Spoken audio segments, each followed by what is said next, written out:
को वाकई में लगता है कि बीजेपी में अब उनकी दाल नहीं गलने वाली है, बीजेपी में अब उनका कोई भी भविष्य नहीं है, वह उनका जो सियासी जो करियर है ऐसे ही थमता हुआ नजर आएगा। ये कि ना तो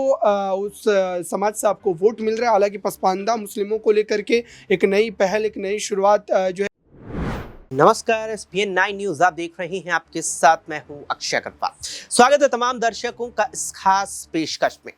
बात आज यहां पर करेंगे बिहार से भारतीय जनता पार्टी के बड़े चेहरे के रूप में राजनीतिक पहचान रखने वाले शाहनवाज हुसैन की। जिस तरीके से शाहनवाज हुसैन को इस साल अपनी ही भारतीय जनता पार्टी से लगातार झटके पर झटके लगे, अब उस सब के बाद माना जा रहा है कि वो कांग्रेस का रुख कर सकते हैं। शाहनवाज हुसैन 3 बार के सांसद, जिसमें 2 बार तो वो भागलपुर से ही जीत करके सदन पहुंचे। इसके अलावा अटल सरकार में मंत्री रहे, राज्य सरकार में भी कई मर्तबा मंत्री बनकर भूमिका अदा कर चुके, विधान परिषद के भी सदस्य रहे। और उस सब के बाद इस साल जब सबसे तो पहले नीतीश कुमार ने एनडीए गठबंधन में वापसी की, एनडीए की फिर से सरकार बनी, तो वहां उम्मीद थी कि शाहनवाज हुसैन को मंत्रिमंडल में शामिल किया जाएगा, लेकिन उन्हें जगह नहीं दी गई। इसके बाद राज्यसभा सीटों के लिए नामांकन भरना था, उम्मीदवारों का चयन होना था, वहां भी शाहनवाज हुसैन को बीजेपी ने नहीं चुना। उसके बाद उम्मीद जगी कि उन्हें किशनगंज या फिर भागलपुर से उम्मीदवार भारतीय जनता पार्टी लोकसभा चुनावों में बना सकती है, लेकिन वहां भी उन्हें झटका लगा। और अब इन तमाम झटकों के बाद शाहनवाज हुसैन को लेकर कयास लगाए जा रहे हैं कि क्या वो अब कांग्रेस का दामन थाम लेंगे या आरजेडी का, या कुल मिलाकर के भारतीय जनता पार्टी छोड़ देंगे। इसके अलावा कई और सवाल हैं जो शाहनवाज हुसैन को लेकर लगातार उठ रहे हैं, और उन तमाम सवालों के जवाब न्यूज रूम में मौजूद अपने सभी सहयोगियों से जानेंगे। ऐसे में कई और चीज ऐसी हैं, कई बातें हैं शाहनवाज हुसैन को लेकर के जो आगे आएंगी और उन पर तमाम दर्शकों के सामने प्रकाश भी डलेगा। सबसे पहले प्रांशी हमारी सहयोगी है, प्रांशी से जानेंगे कि प्रांशी लगातार ही शाहनवाज हुसैन जैसा नाम बड़ा नेता रहा है, एक बड़े मुस्लिम चेहरे के तौर पर बीजेपी पहचान रखते हैं, और फिर जब बीजेपी पर आरोप लगाती है विपक्षी दल की मुसलमानों को दबाते हैं, मुसलमानों को अवसर नहीं देते, मौका नहीं देते, क्या जो आरोप विपक्षी दल बीजेपी पर लगाते हैं शाहनवाज हुसैन जैसे नेता को फिर मौका ना देकर बीजेपी उन आरोपों को कहीं सच तो नहीं कर रही? देखिए, जिस तरह से शाहनवाज हुसैन को जो टिकट नहीं दिया गया है, जो टिकट उनका काट दिया गया है, उसके बाद से विपक्षी दलों को ये पूरा मौका मिल गया है कहने का। लेकिन बात यहाँ पर बीजेपी की रणनीतियों पर कर ली जाए, इस बार बीजेपी जिस तरह से काम कर रही है वह अब नए चेहरों को आगे उतार रही है, क्योंकि अब जिस तरह से हम देख रहे हैं बीजेपी ना सिर्फ जिस तरह से कांग्रेस काम कर रही है, समाजवादी पार्टी काम कर रही है, उससे अलग हटकर बीजेपी काम कर रही है। हमने देखा विधानसभा चुनाव में उन्होंने अपने सांसदों, केंद्रीय मंत्रियों को उतारा था, लेकिन इस बार देखा जा रहा है कि लोकसभा चुनाव में उनकी रणनीति इस तरह से चल रही है कि जो पुराने चेहरे हैं, जो अनुभव रखते हैं, उन्हें दरकिनार करके अब नए लोगों को मौका दिया जा रहा है, जिससे कि बीजेपी और भी ज्यादा मजबूत हो सके। लेकिन फिलहाल देखा जाए, जिन लोगों के टिकट कट चुके हैं उनको लेकर ये सवाल उठ रहे हैं। पहले तो ये बात कही गई थी अक्षय की जो विवादित बयान दे रहे हैं, उन विवादित बयानों को देने वालों को टिकट काटे जा रहे हैं। लेकिन अब सवाल ये बनता है कि विवादित बयान तो दिए, लेकिन अपने क्षेत्रों में उन्होंने जीत भी हासिल करके दिखाई थी, तो सवाल यही बनता है कि आने वाले दिनों में आखिरकार इनका भविष्य क्या कुछ होगा। जैसा कि आपने यहाँ पे शुरुआत में कहा ही कि क्या कांग्रेस की तरफ उनका रुख रहेगा, फिलहाल तो ये क्लियर नहीं हुआ है, लेकिन आने वाले दिनों में पासा वाकई में पलटता हुआ नजर आ सकता है। अगर शाहनवाज हुसैन को वाकई में लगता है कि बीजेपी में अब उनकी दाल नहीं गलने वाली है, बीजेपी में अब उनका कोई भी भविष्य नहीं है, वह उनका जो सियासी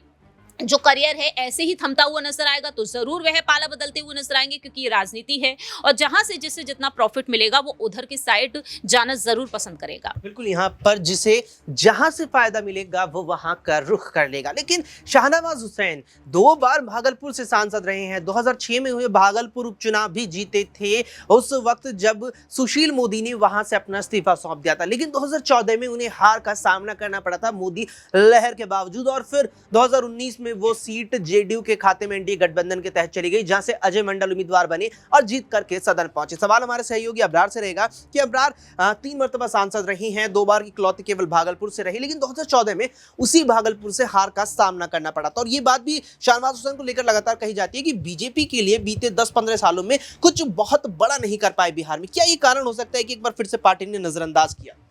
देखिए, भारतीय जनता पार्टी लगातार उन तमाम बड़े मुस्लिम चेहरों को दरकिनार की है, इसमें किसी भी तरीके की कोई दो राय नहीं। चाहे आप मुख्तार अब्बास नकवी की बात करें या फिर शाहनवाज हुसैन की बात करें, पहले तो उन्हें केंद्र की राजनीति से बिहार में शिफ्ट कर दिया गया और बिहार में जो मंत्रालय उन्हें दिया गया वो भी कोई बड़ा मंत्रालय नहीं था, मलाईदार मंत्रालय नहीं था। और अब देखिए कि जिस तरीके से वो राजनीतिक तौर पर कहीं ना कहीं अब एक किनारे लग चुके हैं। और जाहिर तौर पर ये बात कही जा रही है कि बिहार में भी अब भारतीय जनता पार्टी शाहनवाज हुसैन के चेहरे का उतना इस्तेमाल नहीं कर रही है। सबसे बड़ी बात यह है कि शाहनवाज हुसैन को लेकर के जब अटल बिहारी वाजपेयी की सरकार में जब वो सबसे कम उम्र के मंत्री बनाए गए थे केंद्र में, ये तमाम चीज़ें होने के बावजूद भी जब से जो है प्रधानमंत्री नरेंद्र मोदी और अमित शाह की ये पूरी की पूरी लॉबी तैयार हुई, जिस ढंग से नेताओं को एक तरीके से शिफ्ट किया गया दूसरी जगहों पर, ये तमाम बातें बतलाती है कि अब शाहनवाज हुसैन हो या मुख्तार अब्बास नकवी हो, इन चेहरों को कहीं ना कहीं दूर ही रखा जाए। क्योंकि भारतीय जनता पार्टी ने 2014 के बाद से जब 2019 का चुनाव जब बीजेपी लड़ रही थी, उस समय जिस तरीके से वोट को जो है वोट बैंक को लेकर के कई बयान आए भाजपा के बड़े नेताओं के मुस्लिमों को वोट नहीं चाहिए और तरह तरह की बातें, चाहे वो वोट हासिल करने के लिए हो या फिर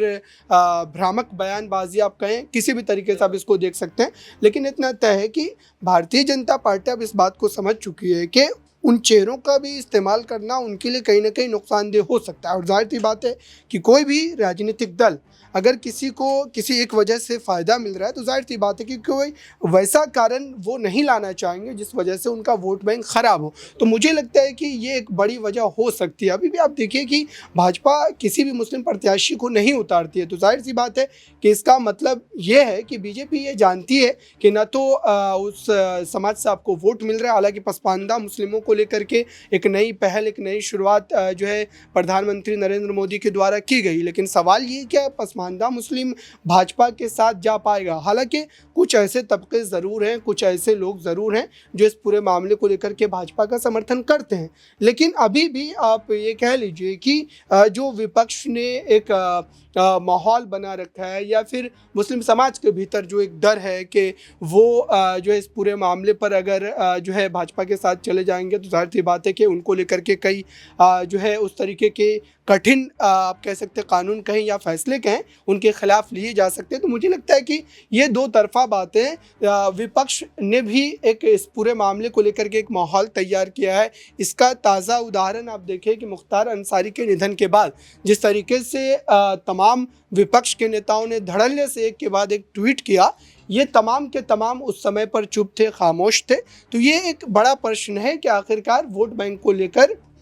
चाहे वो विपक्ष हो या भाजपा हो, जो अपने तौर पर समाज के भीतर एक कहीं ना कहीं खाई पैदा करने की कोशिश करते हैं। जाहिर सी बात है कि इस पूरे मामले पर जनता को विचार विमर्श कर, जनता को गहन चिंतन कर इस पर अपने वोट का इस्तेमाल करने की ज़रूरत है। चूँकि कोई भी राजनीतिक दल इस तरीके के बयान या इस तरीके की बातें, इस तरीके का वक्तव्य जो दिया जाता है, जाहिर सी बात है कि वो मात्र अपने राजनीतिक लाभ को साधने के लिए देते हैं। और जनता को ये तय करना है कि आप अगर एक चुनाव की वजह से आप अपने किसी पड़ोसी से अगर रिश्ते खराब कर रहे हैं तो जाहिर सी बात है कि चुनाव के बाद भी आपको उन्हीं के साथ रहना है। तो मुझे लगता है कि इन तमाम बातों को जहन में रख करके कहीं ना कहीं अपने जो है उस मताधिकार का इस्तेमाल करना चाहिए। अच्छा, आपने जिक्र यहाँ पर किया कि विपक्ष कहीं ना कहीं ये माहौल बनाने में जुटा रहता है कि मुसलमानों के मन में ये बात रखी जाए कि बीजेपी आपके लिए नहीं है, बीजेपी आपका विरोध करती है। वहीं दूसरी बीजेपी लगातार दावे करती है कि कहीं योजनाएं ऐसी हैं जो खासतौर पर अल्पसंख्यक समाज, खासतौर पर मुसलमानों के लिए लाई गई। खुद प्रधानमंत्री नरेंद्र मोदी इस बात का जिक्र करते हैं कि पीएम शादी शगुन योजना का जिक्र करते हैं कि जैसे 12वीं पास होने के बाद मुस्लिम समाज से आने वाली लड़कियों को 50,000 रुपए तक का यहाँ पर एक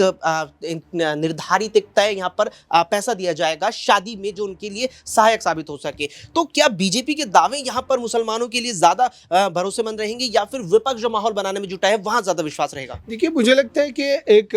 जो है मंच से आप किसी बात को कहना और वाकई आपके कामकाज के रवैये में, तरीके में अगर वो चीज़ें नहीं दिखती है तो जाहिर सी बात है कि उस पर सवाल खड़े होंगे। अगर भारतीय जनता पार्टी बीते कई चुनाव में एक भी मुस्लिम प्रत्याशी नहीं उतारती है तो अब सोचिए कि भारत जैसे बड़े लोकतांत्रिक देश में अगर